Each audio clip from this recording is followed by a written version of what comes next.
नमस्कार, मैं हूं मनोज बनू। आप देख रहे हैं आंकड़े हमारे, फैसला आपका। बात आज हम करेंगे महाराष्ट्र के मुद्दे की। महाराष्ट्र में मराठी अस्मिता के नाम पर भाषा विवाद का मुद्दा और गहराता जा रहा है। ठाकरे बंधुओं ने मराठी अस्मिता के नाम पर गैर मराठी, खासकर उत्तर भारतीयों के खिलाफ मारपीट, गुंडागर्दी को हरी झंडी दी।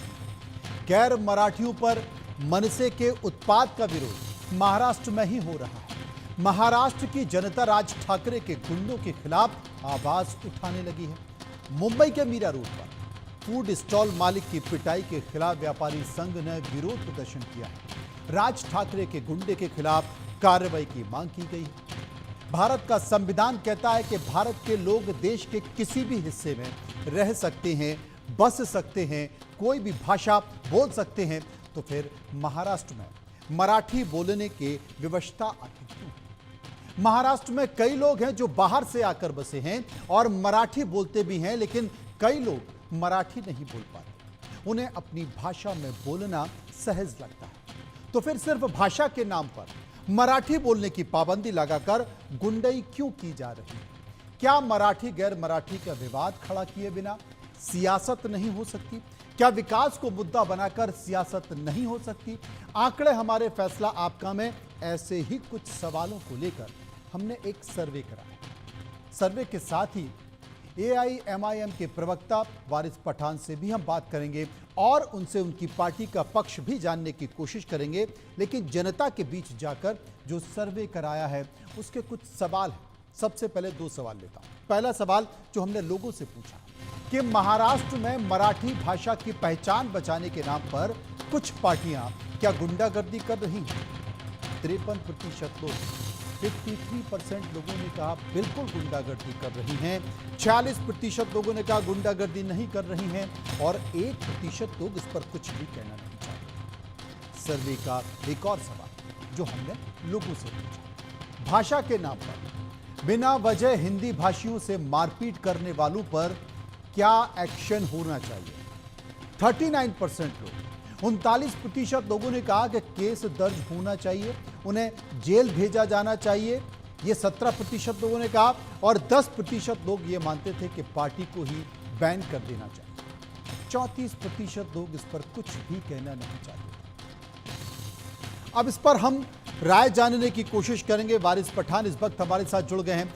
सबसे पहले वारिस साहब, आपका इंडिया न्यूज में स्वागत करता हूं और पहला सवाल मेरा आपसे यही है कि भाषा विवाद पर आपकी राय क्या है, जो कि महाराष्ट्र में इस वक्त अपने चरम पर है?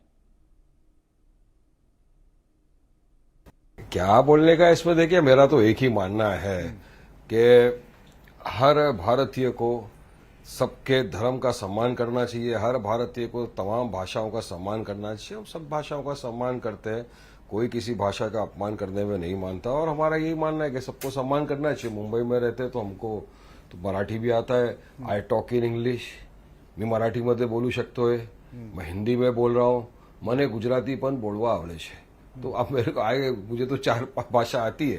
पर हमारा इतना ही बोलना है, देखिए अभी ये मार रहे हैं इनको, वो मार रहे हैं इनको, ये सारी चीजों के अंदर लफड़ा क्या कर रहे हैं बीजेपी के मंत्री पता है आपको? मुसलमानों को घुसेड़ रहे हैं, ये गलत है। अब वो मंत्री मुसलमानों के खिलाफ इतनी अनाप शनाप बकवास कर करके पहले भी बोला था कि मस्जिद में मुसलमानों को घुस के मारेंगे, मैं वो उसकी बात कर रहा हूँ। नफरती चिंटू जो बीजेपी के मिनिस्टर है, हमने बोला आजा भाई मस्जिद में हम बैठे, आएगा 2 टांग पे जाएगा स्ट्रेचर पे। अब वो फिर ये भाषा का लड़ाई किसकी? दूसरे घुसाड़ रहे किसको? मुसलमान को। जाओ दाढ़ी वाले को पूछो, जाओ टोपी वाले को पूछो, जाओ मोहम्मद अली रोड जाओ, जाओ भिंडी बाजार जाओ। तो ऐसा क्यों भड़काने का, क्यों भड़काओ भाषण देने का? वो भी आप महाराष्ट्र के असेंबली के परिसर में खड़े रहकर ये सारी बातें कर रहे हो, हेट स्पीच आप दे रहे हो वहां पे मुसलमानों के खिलाफ। तो हमने ये कहा कि अगर तुम्हारे अंदर इतनी ताकत, हिम्मत और ये गुद्दा है तो जाओ ना। आपको ये बोलना चाहिए था कि जाओ अंबानी को पूछो, बड़ा इंडस्ट्रियलिस्ट को मराठी में बोलो, जाओ अडानी को पूछो, बिरला को पूछो, मुंबई वालों की बात करो, बिरला को पूछो। अरे आप ही के जो बीजेपी के मेंबर ऑफ पार्लियामेंट है, संसद है, उनको जाके बोलो, कंगना रनावत का नाम लो, हेमा मालिनी का नाम लो, आप जाके सनी देओल आपके सांसद थे उनका नाम लो, उनका नाम नहीं लेंगे। बस मुसलमानों के खिलाफ जहर उगलना, इनको किसी भी तरह से मुसलमान को ला के बीच में कटघरे में खड़ने की कोशिश ये बीजेपी सरकार के मंत्री कर रहे हैं। तो चाहते हैं महाराष्ट्र के मुख्यमंत्री को सारी चीजें संज्ञान में लेना चाहिए और इस तरह के जो नफरती बयानबाजी कर रहे हैं मुसलमानों के खिलाफ उनकी जुबान पर लगाम लगाना चाहिए। वारिस पठान, असल में मुद्दों की कमी नहीं है, महाराष्ट्र में मुद्दे भरे पड़े हैं। किसान आत्महत्या कर रहा है, अनेक ऐसे मुद्दे हैं, लेकिन दोनों भाई, दोनों ठाकरे ब्रदर्स भाषा का मुद्दा लेकर बैठे हैं। इस पर कुछ कहेंगे? देखिए, दो भाई एक साथ आए, अच्छी बात है। 19 साल 18 साल के बाद में आए, जो भी बड़ा अच्छी बात है, साथ में आए भाई, हमको उससे कोई वो नहीं है। दो फैमिली परिवार मिला, अच्छी बात है, खुशी की बात है। मगर यहाँ पर हमने ये भी देखा कि इस सदन के अंदर एमएलसी जो सरकार के मंत्री, उन्होंने खड़े रहकर कहा कि 767 आंकड़ा है जो बता रहा हूं मैं, फार्मर्स ने सिर्फ 3 महीने के अंदर सुसाइड कर लिया है महाराष्ट्र में। उनके बारे में कोई क्यों ध्यान नहीं डालता? आत्महत्या कर रहा है किसान, उसके बारे में कोई कुछ क्यों नहीं बोलता? तो उसको एमएसपी आप माफ करो, उनके लिए कोई रियायत दो। हर आए दिन हम सुन रहे हैं कि कभी औरंगाबाद में तो कभी मराठवाड़ा में किस न किस तरह फार्मर आत्महत्या कर रहा है। तो सरकार को वोट चाहिए सबके, मगर जब वो तकलीफ में होते हैं ना, सरकार भाग जाती है। और महाराष्ट्र का किसान भी सब चीज देख रहा है, महाराष्ट्र की जनता सब देख रही है, महाराष्ट्र का युवा सब देख रहा है कि किस तरह से सत्ता की कुर्सी पर बैठकर इख्तियार पाकर लोगों के जो बेन मसले मुद्दे, उससे सरकार पूरी तरह से भटक चुकी।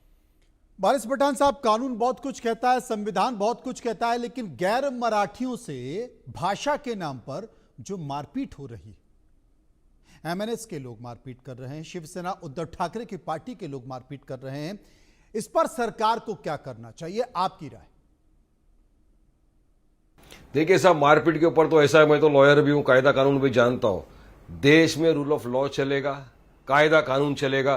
किसी को भी कायदा कानून अपने हाथ में लेने का अधिकार नहीं है। अगर किसी को लगता है कोई कुछ गलत किया है, जाओ पुलिस चौकी में कंप्लेंट डालो। मगर यहां तो हम देख रहे हैं कि गुंडागर्दी, दादागिरी, भाईगिरी बढ़ते ही जा रही है।